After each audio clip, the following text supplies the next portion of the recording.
semua dari kelas 6D Studi Al-Quran. Dan di sini saya akan membahas tentang kemukjizatan Al-Quran. Yang pertama, saya akan membahas tentang definisi mukjizat. Allah Subhanahu wa Ta'ala mengirim para nabi dan rasul kepada manusia untuk mengajarkan ajaran-ajarannya. Tetapi tidak semua manusia mengimani adanya kenabian dan kerasulan tersebut. Dan untuk melegitimasi eksistensi mereka, Allah memberikan mereka kekuatan dengan mukjizat-mukjizat. Mukjizat berasal dari bahasa Arab yang di dalam kitab Al-Munjid, mukjizat memiliki akar kata yaitu ajaza yang berarti lemah dan memiliki bentuk aktif yaitu ajaza yang berarti lemah atau menjadikan lemah. Mukjizat dapat diartikan sebagai suatu peristiwa luar biasa yang menjadikan manusia lemah atau tidak mampu. Sedangkan dalam istilah agama Islam, sebagaimana yang didefinisikan oleh pakar agama Islam, mukjizat adalah suatu hal atau peristiwa luar biasa yang terjadi melalui seseorang yang mengaku nabi, yang digunakan sebagai bukti kenabiannya dan ditantangkan kepada yang ragu untuk mendatangkan atau menimbulkan hal yang serupa, namun mereka tidak mampu melayani tantangan tersebut. Dan Al-Quran merupakan kitab suci umat Islam yang menjadi mukjizat terbesar dari mukjizat-mukjizat yang pernah diberikan oleh Allah Subhanahu wa Ta'ala kepada para nabi sebelumnya. Ia adalah mukjizat beliau yang abadi, yang tidak habis atau terhenti bersamaan dengan wafatnya beliau, sebab mukjizat-mukjizat para nabi terdahulu dan rasul terdahulu bersifat indrawi, sedangkan Al-Quran merupakan mukjizat yang bersifat ruhiyah, yang dimana ruhiyah yaitu rasional, kekal, dan sepanjang masa. Sebagai mukjizat terbesar Nabi Muhammad SAW, Al-Quran tidak pernah kering dalam memecahkan masalah kehidupan dan juga senantiasa menjadi petunjuk bagi kaum di segala zaman dan tempat. Dan di sini terdapat dua perbedaan tentang teori kemukjizatan Al-Quran, yaitu yang pertama ada yang mengatakan bahwa kemukjizatan Al-Quran berasal dari luar Al-Quran atau faktor eksternal, dan yang lainnya kemukjizatan Al-Quran berasal dari Al-Quran itu sendiri atau faktor internal. Yang pertama, saya akan membahas tentang teori eksternal Al-Quran. Penganut teori eksternal Al-Quran mengatakan bahwa kemukjizatan Al-Quran bukan dari Al-Quran itu sendiri, melainkan dari luar, yaitu Allah Subhanahu wa Ta'ala. Pendapat ini biasa dikenal dengan nama as-sorfah yang berarti memalingkan. Teori ini muncul pada abad ketiga Hijriyah, yang dimana An-Nadham adalah orang pertama yang memunculkan teori tersebut. An-Nadham mengatakan bahwa Allah telah memalingkan orang-orang Arab dari menandingi Al-Quran, padahal mereka mampu melakukannya.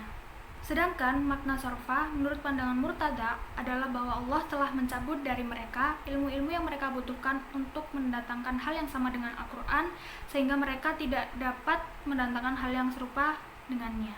Pendapat tentang as-sorfa ini adalah pendapat yang salah dan telah dibantah oleh Al-Quran di dalam firman Allah Subhanahu wa Ta'ala di surat Al-Isra ayat 88 yang memiliki arti, katakanlah sesungguhnya jika manusia dan jin berkumpul untuk membuat yang serupa Al-Quran ini, niscaya mereka tidak akan dapat membuat yang serupa dengan dia, sekalipun sebagian mereka menjadi pembantu bagi sebagian yang lain.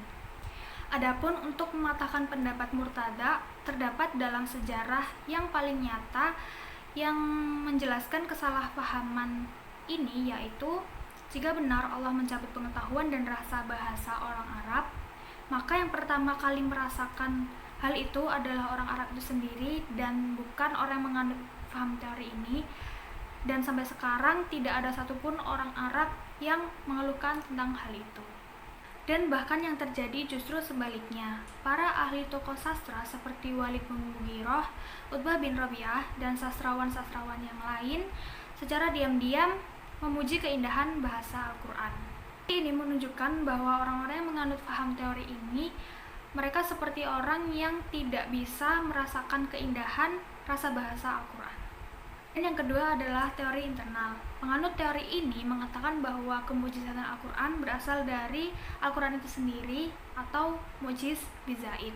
Maksud dari pendapat ini adalah bahwa Al-Quran dengan seluruh isi yang ada di dalamnya, termasuk struktur kalimat, balagah, bayan atau penjelasan, perundang-undangan atau tasyri, berita-berita gaib, dan persoalan lainnya yang merupakan mukjizat, telah menyebabkan seluruh manusia tidak mampu untuk membuat yang serupa dengannya. Dan dari teori ini saya akan menjelaskan beberapa kemukjizatan Al-Quran dari segi keindahan bahasa, munasabah, berita-berita gaib, informasi sejarah, ilmu pengetahuan, hukum, dan bilangan. Yang pertama yaitu keindahan bahasa. Keindahan bahasa Al-Quran itu sendiri dapat dirasakan pada nada dan langgam yang pesona, susunan kata yang padat syarat makna, ketepatan dan keindahan maknanya dapat memuaskan akal dan jiwa pemikir dari orang-orang kebanyakan. Bahkan saat Al-Quran diturunkan, gaya bahasanya membuat orang Arab terpesona dan kagum. Kehalusan inilah yang membuat banyak orang masuk Islam. Seperti Umar bin Khattab, yang mulanya ia adalah orang yang paling membenci Nabi Muhammad SAW, memutuskan untuk masuk Islam dan mengimani Rasul karena ia telah membaca petikan ayat-ayat Al-Quran. Dan hal ini juga yang membuktikan bahwa kebahasaan Al-Quran memenuhi kriteria umum keindahan bahasa, dan lebih dari itu, Al-Quran bukan merupakan kitab sastra, melainkan kitab hidayah yang memiliki nilai-nilai sastra yang sangat-sangat tinggi. Yang kedua adalah susunan kalimat. Menurut Zihabuddin Uslub, style kebahasaan Al-Quran adalah kombinasi dari pemilihan huruf-huruf dan penggabungan konsonan dan vokal yang serasi sehingga membuat pengucapan yang mudah. Perpindahan dari satu nada ke nada yang lain sangat bervariasi sehingga warna musik yang diciptakan juga sangat beragam. Sebagai contoh, surat Al-Kahfi ayat 9-16 yang diari vokal A dan memiliki konsonan yang sangat bervariasi. Sehingga tidak aneh saat masyarakat Arab terenyuh dan mengira bahwa Nabi sedang membaca puisi saat membaca lantunan ayat-ayat Al-Quran. Dan yang ketiga yaitu munasabah. Al-munasabah secara linguistik berarti kedekatan. Dan dalam pembahasan munasabah kali ini perlu digarisbawahi bahwa tidak setiap ayat memiliki munasabahnya. Maka mufasir tidak boleh memaksakan harus mendapatkannya. Mengetahui munasabah dan mengait-ngaitkannya dengan Al-Quran bukanlah hal yang mutlak atau amran tauqifiyan. Namun hal tersebut hanyalah merupakan hasil ijtihad seorang mufasir akan pencapaiannya tentang kemukjizatan Al-Quran. Al-Quran menjelaskan tentang pokok-pokok akidah, norma-norma keutamaan, undang-undang ekonomi, sopan santun, politik, sosial, kemasyarakatan, serta hukum-hukum ibadah. Dan dalam menetapkan hukum, Al-Quran menetapkan cara-cara sebagai berikut. Yang pertama yaitu mujmal. Cara ini digunakan dalam banyak hal urusan ibadah yang menerangkan pokok-pokok hukumnya saja. Detail lebih lanjut diterangkan dalam as-sunnah dan ijtihad para mujtahid. Kedua, hukum yang agak jelas dan terperinci. Misalnya, hukum jihad, undang-undang perang hubungan umat Islam dengan umat lain, serta tawanan dan rampasan perang. Ketiga yaitu jelas dan terperinci. Di antara hukum-hukum ini adalah masalah hutang piutang, seperti yang tertuang dalam Al-Quran surat Al-Baqarah ayat 282. Yang kelima yaitu ketelitian redaksinya. Ketelitian redaksi ini bergantung pada keseimbangan antara jumlah bilangan kata dengan sinonim, jumlah bilangan kata dengan antonim, atau jumlah bilangan kata dengan makna yang dikandungnya, dan lain-lain. Misalnya, kata yaum atau hari dalam bentuk tunggal berjumlah sebanyak 365 kali sebanyak hari-hari dalam setahun, sedangkan kata hari dalam bentuk plural yaitu ayam atau yaumaini hanya berjumlah 30 seperti hari-hari dalam satu bulan. Yang keenam adalah berita gaib. Dari segi-segi kemujizatan Al-Quran adalah adanya berita-berita gaib seperti hari akhir, hari pembalasan, hari kiamat, sisa kubur, dan lain-lain.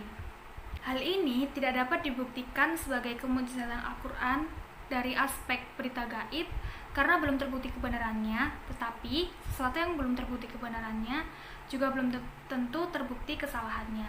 Yang ketujuh adalah informasi sejarah. Salah satu kekuatan Al-Quran yang sekaligus menjadi mukjizatnya adalah pemaparan informasi sejarah yang valid. Al-Quran menceritakan sekian banyak peristiwa masa lampau seperti kisah para nabi dan pengikutnya, kisah orang-orang soleh seperti Ashabul Kahfi, kisah Zulkarnain, dan lain-lain. Dan dari sekian banyak peristiwa masa lampau yang telah terjadi, telah terbukti kebenarannya melalui penelitian arkeologi. Selanjutnya adalah isyarat-isyarat ilmu pengetahuan. Banyak sekali isyarat ilmiah yang ditemukan dalam Al-Quran, misalnya cahaya matahari berasal dari dirinya sendiri, dan cahaya bulan merupakan sebuah pantulan. kurangnya oksigen pada ketinggian yang dapat menyesakkan nafas, dan perbedaan sidik jari manusia, dan lain-lain. Yang selanjutnya yaitu hukum. Al-Quranul Karim adalah yang menjelaskan pokok-pokok akidah, hukum-hukum ibadah, norma-norma keutamaan dan sopan santun, undang-undang ekonomi, politik, sosial, dan kemasyarakatan. Al-Quranlah yang meletakkan dasar-dasar kemanusiaan yang mulia dan juga adil. Selanjutnya yaitu bilangan. Di antara kemujizatan Al-Quran adalah adanya bilangan-bilangan yang tepat, cermat, dan juga menakjubkan. Kemujizatan dari segi ini juga biasa disebut dengan ijaz adai. Sekian pembahasan tentang kemujizatan Al-Quran dari saya. Terima kasih. Wassalamualaikum warahmatullahi wabarakatuh.